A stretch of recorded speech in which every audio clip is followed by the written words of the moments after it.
अस्सलाम वालेकुम, my name is Imran Khan. उम्मीद करता हूँ आप सब खैर आफ़ियत से होंगे। अभी कुछ अर्सा पहले मैं प्रैक्टिकल की मेरी ड्यूटी थी और मैंने तकरीबन कोई 500 के करीब स्टूडेंट का प्रैक्टिकल लिया है। और 500 के करीब स्टूडेंट को जब मैं वाइवा एग्ज़ामिनेशन के लिए बुलाता था तो मेरे पास जो बड़े बड़े कुछ अदारों के बच्चे भी आए हैं, जिसमें गवर्नमेंट के भी अदारे हैं, प्राइवेट अदारे भी हैं। तो यहाँ पर मेरा मकसद किसी अदारे को पिन पॉइंट करना नहीं है, बट मैं बात करना चाह रहा हूँ क्वालिटी ऑफ एजुकेशन पर, कि किस तरह की एजुकेशन हम बच्चों को दे रहे हैं और हमारी प्रायोरिटी क्या है, हम क्या चीज़ बच्चों के जहन में डाल रहे हैं। तो कुछ एक्सपीरियंस जो मेरे साथ हुए हैं वो मैं आपके साथ शेयर करने जा रहा हूँ। और सिचुएशन इज़ क्वाइट अलार्मिंग। जो मैं आपको सूरत-ए-हाल बताने जा रहा हूँ वो बहुत ही अलार्मिंग सिचुएशन है। और इसमें किसका कसूर है ये तो चीज़ मैं अपने ऑडियंस पर ही रखूँगा कि वो खुद एनालाइज़ करेंगे और फिर जो भी कसूरवार है उसको वो खुद पिन पॉइंट करें। मेरा ये मकसद नहीं है कि किसी को पिन पॉइंट करना। तो जो मज़े की स्टोरी मैं आपके साथ डिस्कस करने जा रहा हूँ वो स्टोरी कुछ इस तरह से है कि मैं जब वाइवा ले रहा था तो कुछ तो बच्चे जो एवरेज बैकग्राउंड से आ रहे थे, जिनका मैं पार्ट 1 में नंबर पूछता था, मेरा पहला क्वेश्चन यही होता था, इंट्रोड्यूस यूर सेल्फ। जब वो थोड़े से इंट्रोडक्शन करवाते थे तो फिर मैं पूछता था कि आपकी पास्ट एग्ज़ाम जो है पार्ट 1 में कितने नंबर हैं। तो एफएससी प्री मेडिकल के स्टूडेंट थे। पार्ट 1 में जब मैं नंबर पूछता था तो कुछ तो एवरेज स्टूडेंट आते थे, कुछ स्टूडेंट बिल्कुल जो पास आने के काबिल नहीं थे तो 170 नंबर लेके आए हुए थे। कुछ एवरेज स्टूडेंट थे जो 200 और 300 के दरमियान नंबर लेके आए। लेकिन एक क्लास जो मुझे मिली वो बड़ी अच्छे नंबरों वाली क्लास थी और उनके नंबर मैं आपको बताऊं तो 450, 460, 498, 500 का भी एक स्टूडेंट मिला जिसके नंबर थे 505 में से 500 पार्ट 1 में एफएससी प्री मेडिकल की। फिर जो दूसरा क्वेश्चन मेरा होता था, बेटा आप what are your future plan, आप क्या करना चाहते हैं, आपका फ्यूचर गोल क्या, आप किस आगे डिसिप्लिन में जाना चाहते हैं। तो ज़्यादातर जो बच्चे हैं मेरे पास जो जिनके अच्छे नंबर थे, यानी कि वो 450 से अबाव थे या 430 से अबाव की रेंज में, उनका एक ही प्लान था कि सर हम तो डॉक्टर बनना चाहते हैं। तो हमेशा मैं उनको इनकरेज करता हूँ, बेटा that's good, you have a good future plan and आप you are determined to achieve your future plan. तो मैं उनको प्रमोट भी करता था, थोड़ा सा उनको इनकरेज भी करता था। उसके बाद जो ज़्यादातर जो बच्चे थे जिनके नंबर थोड़े कम थे तो वो कहते थे सर एमएलटी में जाना चाह रहे होते हैं, मेडिकल लैब टेक्नोलॉजी में। बहुत से बच्चों ने कहा सर हम तो एयरफोर्स में ज्वाइन करना चाहते हैं, हम पाक आर्मी में जाना चाहते हैं। तो यानी डिफरेंट डिसिप्लिन वो बता रहे थे। बट मेरा जो यहाँ पर एक बहुत इंपॉर्टेंट चीज़, कुछ बहुत ही अच्छे बच्चे जिनके बहुत अच्छे नंबर थे, उनमें से कुछ एक दो बच्चे जो मुझे मिले, वो एक कह रहा था कि मैं सीए करना चाहता हूँ, एक बच्चा कह रहा है मैं एसीसीए करना चाह रहा हूँ, और कुछ बच्चे जो फ्रीलांसिंग कर रहे थे। एनी हाउ ये मेरा पॉइंट ऑफ डिस्कशन नहीं है, मैं बात करता हूँ अपने टॉपिक पर। तो वहाँ पर मैं आपको बताऊँ कि जो बच्चे तो कह रहे थे कि सर हम एमबीबीएस करना चाह रहे थे, तो मैं उनके पूछता था कि बेटा आपको पता है मेरिट कितना हाई जा रहा है। जी सर मेरिट तो बहुत हाई है। तो मैंने कहा you have to work very hard. फिर मेरा जो क्वेश्चन होता था कि बेटा आपको प्रैक्टिकल में क्या चीज़ आती है।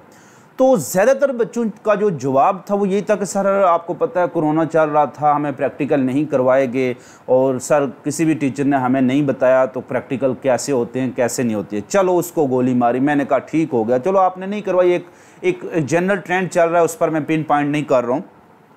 तो फिर मैं पूछता था कि बेटा चलो आप प्रैक्टिकल में से कोई आपसे क्वेश्चन पूछूं। प्रैक्टिकल से रिलेटेड मैं क्वेश्चन अक्सर उनसे पूछता था जो प्रैक्टिकल पेपर में आ रहे होते थे। मसल ट्विच क्या, कोई पता नहीं किसी के बारे में।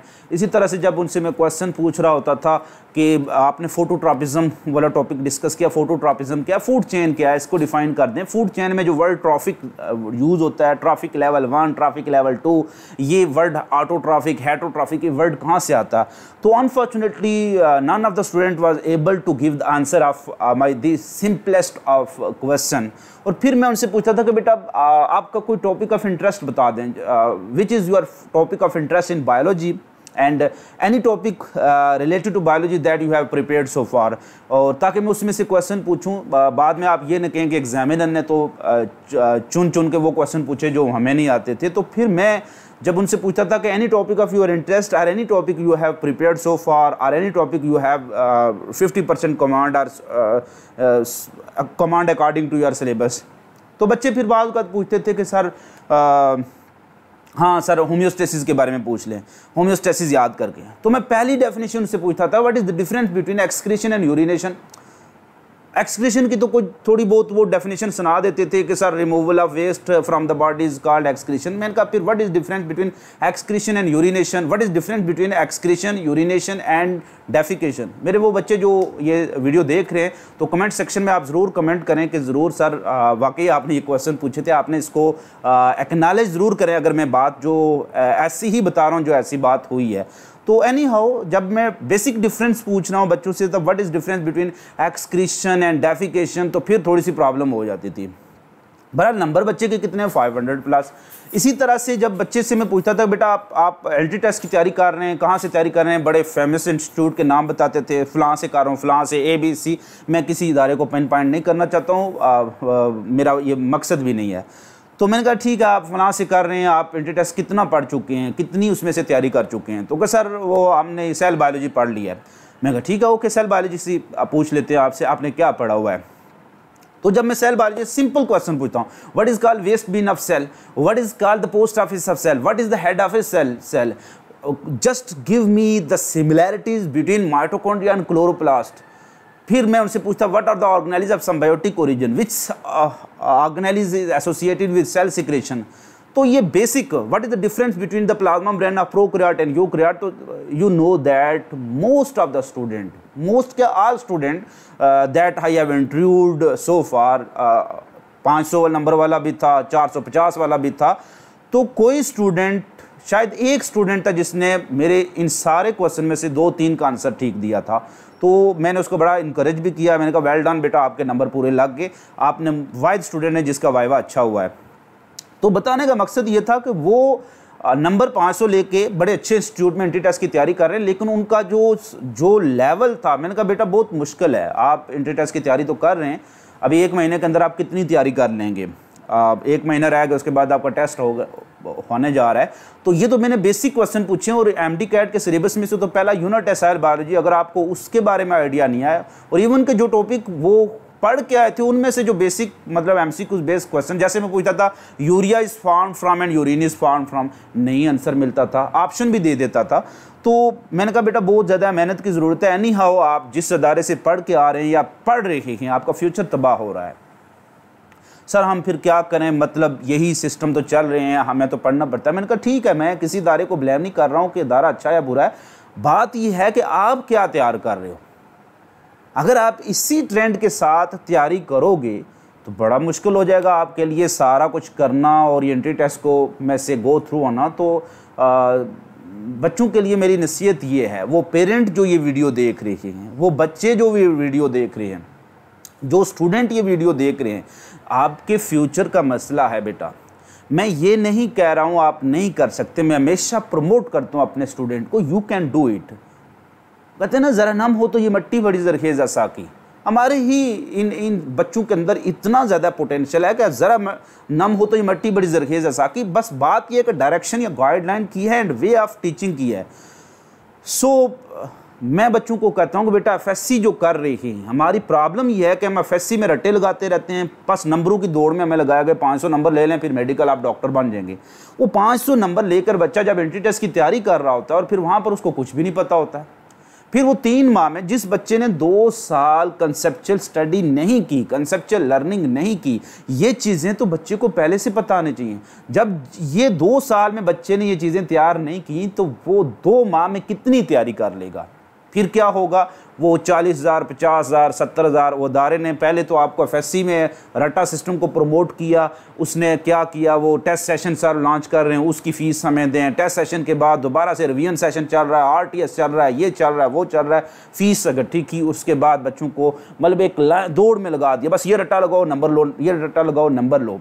नंबर ले लिए बच्चे ने, लेकिन कंसेप्ट बिल्डिंग पर फोकस नहीं किया, क्योंकि आपने 3 माह में सिलेबस खत्म करना था। साल का सिलेबस 3 माह में आप खत्म करने के चक्कर में क्योंकि आपने नेक्स्ट टेस्ट सेशन प्रमोट करना है, बच्चों को नुकसान करना है। फिर उसके बाद क्या होता है, बच्चा वही 500 नंबर लेके तो आपके पास बैठा है, लेकिन आप उसको फिर parallel prep, early prep, entry test, इसके नाम पर आप उस बच्चे से फीस लेंगे।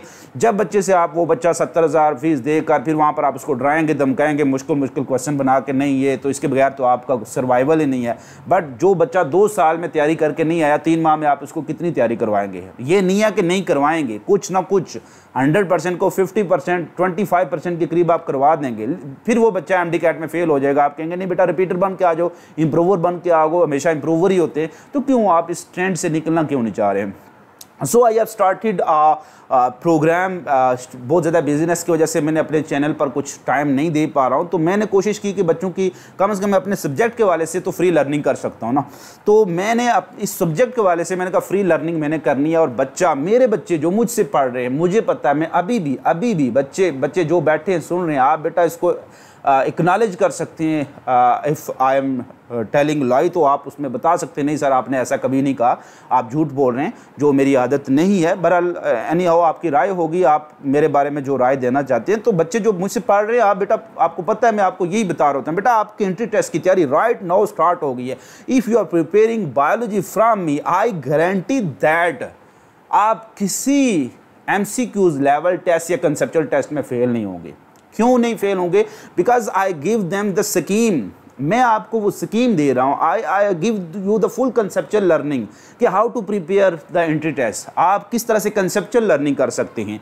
जैसे अभी कुछ अर्सा पहले एक टॉपिक मैंने पढ़ाया, तो मैं उस टॉपिक को लिंक करता जा रहा था, चैप्टर 1, चैप्टर 2। जैसे मैं सिंपल ऑस्मो रेगुलेशन की बात कर रहा था, तो मैंने कहा बेटा वाटर और साल्ट की जो कंसंट्रेशन अगर आप बॉडी में मेंटेन रख रहे हैं बाय गेनिंग और लॉस ऑफ साल्ट, तो this is called osmo regulation. And आप कौन वो डिटेक्ट करेगा, ऑस्मो रेगुलेशन को कौन डिटेक्ट करेगा? फिर इसको मैं रिलेट करता था चैप्टर नंबर 17 में ऑस्मो रिसेप्टर के साथ, कि receptor that are involve in detecting these osmo regulatory value in your blood और ऑस्मो रिसेप्टर। इसको आपने फलान जगह पर डिस्कस किया। ये ऑस्मो रिसेप्टर कहाँ मौजूद है? उसी चैप्टर नंबर 17 से मैं डिस्कस कर रहा था नर्वस कोऑर्डिनेशन के, these are present in brain, your hypothalamus, part of brain that is involve in osmo regulation. उसको चैप्टर नंबर 17 ब्रेन के साथ में लिंक करता था। वहां पर मैं पूछता था बेटा part of brain that is involve in osmo regulation, thermo regulation, वो क्या है? हाइपोथैलेमस। उसके साथ इसको मैंने रिलेट किया। फिर इसी को मैंने जब रिलेट किया चैप्टर नंबर जो हमारे पास 3 चल रहा होता, जब मैं पढ़ा रहा था वहां पर यूरिया साइकिल, तो मैंने कहा यहाँ पर आप आर्जिनिन पढ़ रहे हैं, आर्जिनिन से क्या बन रहा है? आर्जिनिन पर अमल कर रही है एंजाइम कौन सी? आर्जिनेज क्या बना रही है? यूरिया बना रही है।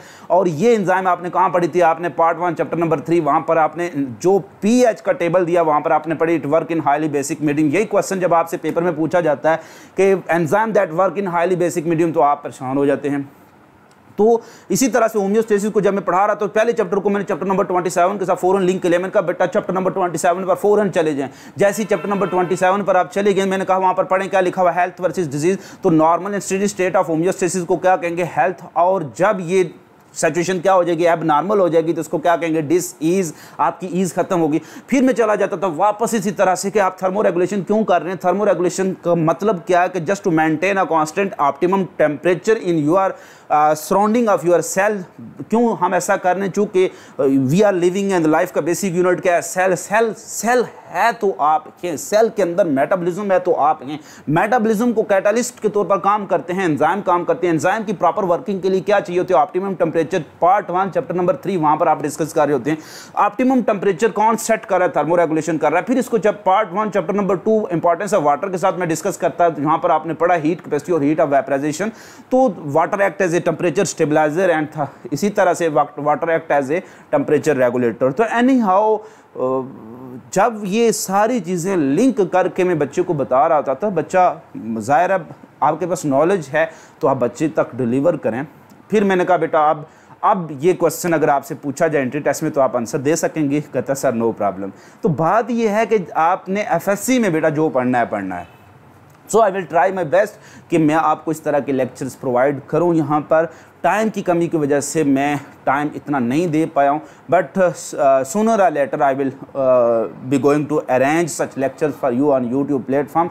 सो वो बच्चे जिन्होंने ये चैनल सब्सक्राइब नहीं किया हुआ, काइंडली सब्सक्राइब और इसका लिंक अपने तमाम दोस्तों का तक शेयर कर दें। और वो पेरेंट जो देख रहे हैं बेटा, उन पेरेंट्स से मेरी रिक्वेस्ट किया कि सर मैडम आप बच्चे के साथ ज़्यादती ना करें, बच्चे को एफएससी से ही तैयारी एंट्री टेस्ट के वाले से करवाएं, बेस्ट ट्यूटर उसको प्रोवाइड करें, जो भी बेस्ट ट्यूटर आपको मिल सकते हैं उसको प्रोवाइड करें और कंसेप्चुअल लर्निंग करवाएं, कंसेप्ट की तरह जाएं। आपका बच्चा कभी भी फेल नहीं होगा, किसी भी एग्ज़ाम में फेल नहीं होगा।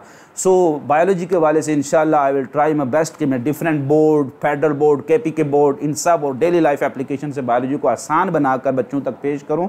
उम्मीद करता हूं आपको ये वीडियो पसंद आई होगी। अगर वीडियो पसंद आ गई हो तो इसको ज़रूर आप लाइक करें, शेयर करें और दूसरों तक मालूमात पहुँचाएँ। आपसे मुलाकात होगी अपनी नेक्स्ट वीडियो के साथ। अपना बहुत ज़्यादा ख्याल रखिएगा। फ़ी अमान अल्लाह।